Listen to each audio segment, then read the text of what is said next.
It's fantastic!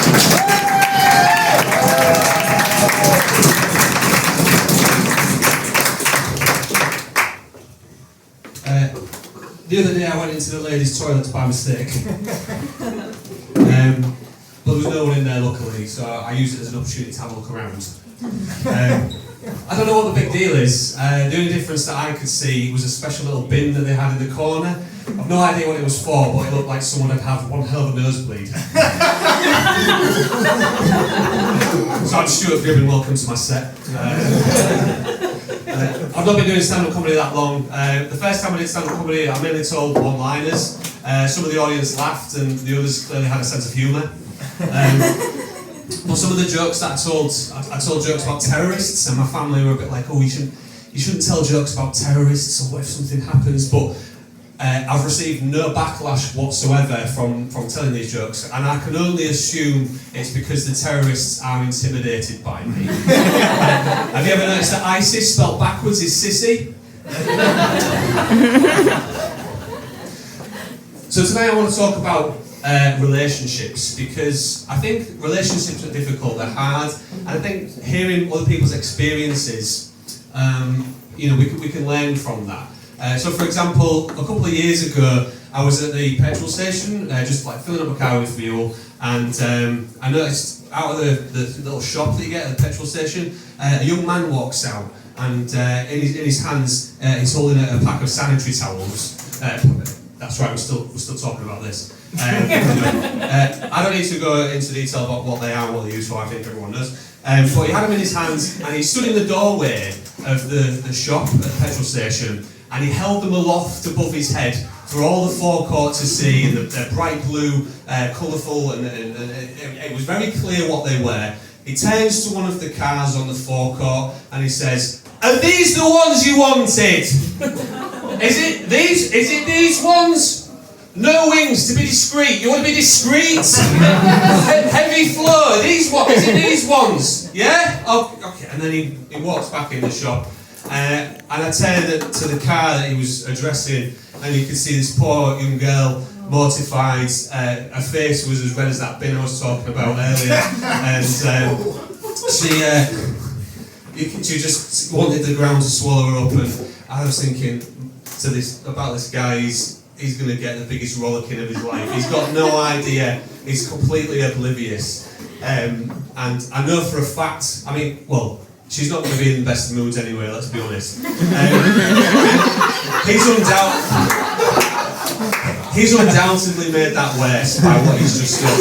And he's got no idea. He's completely oblivious to this. But I know for a fact that he got the biggest rollicking of his life when he got in that car, because that young man was me. I did that, and I don't know why I did that. I think it was because I was young and naive, and I felt like, well, you know what? Why should women be ashamed of something that's happened so natural to them? It's completely natural.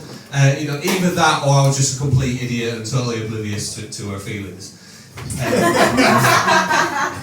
But she got me back shortly after that. We were in Sainsbury's, and I heard her shout, "Stu!" And I turned around, and she goes, "Are these the condoms you wanted? Extra, extra small. I've also got some Viagra for your other problem." 2 for £12. Yeah. We're married now, so all's well that ends well, I say. But she's always getting one over on me. She's a lot funnier than me, my wife. So, for example, I asked her recently what it's like to have sex with me. Just a bit of a heads up to the fellas in the room: don't ever ask that. It's not going to go well for you. But I asked her, what's it like having sex with me? She said that having sex with me is like going to the cinema. It's best if I don't talk during. It's nice if you can eat out beforehand. And sometimes the film doesn't last as long as you thought it would. I say sometimes, like 65-70% of the time. But yeah, my wife's hilarious. I tell her, she should try stand-up, because she's very funny. but she won't give it a go. I'm like, come on, you're a qualified midwife. You can tell jokes about caesarean sections and episiotomies that'll have people in stitches.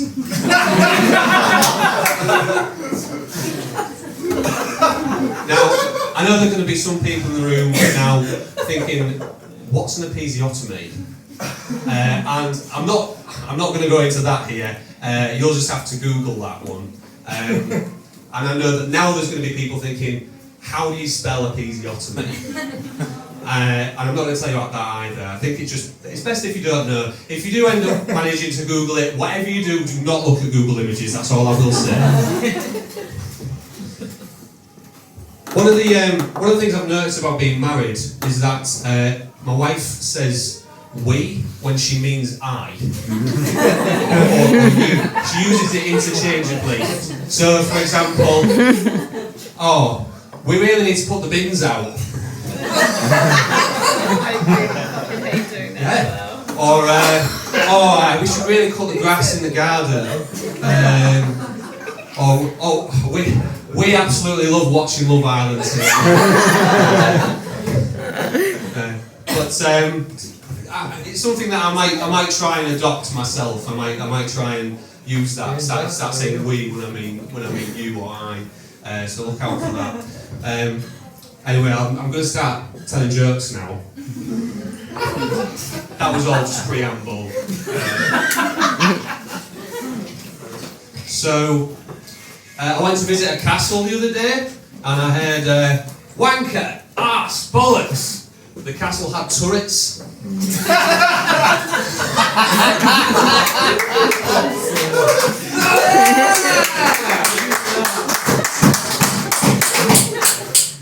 I saw my mum recently. She told me she'd recently had a gingerbread man. I said, I think Ron the Baker prefers the term strawberry blonde.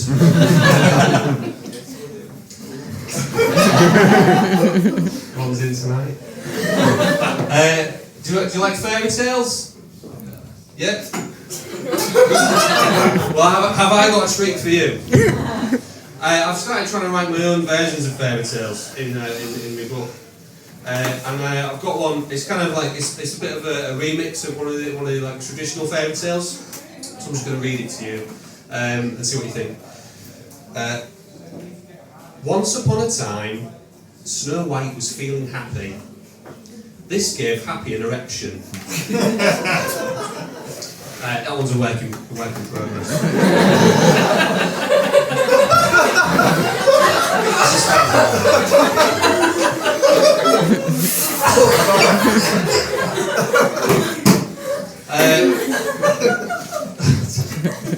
So I was out with my friend the other day. We went for a meal.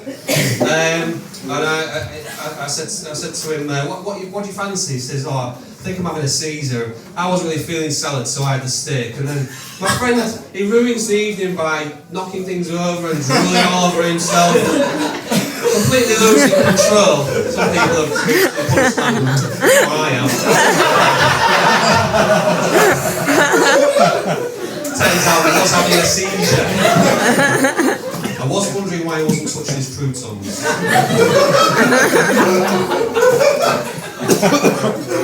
It was a bad week for my friend that week because he also broke his arm, and to add insult to injury, I called him a cunt.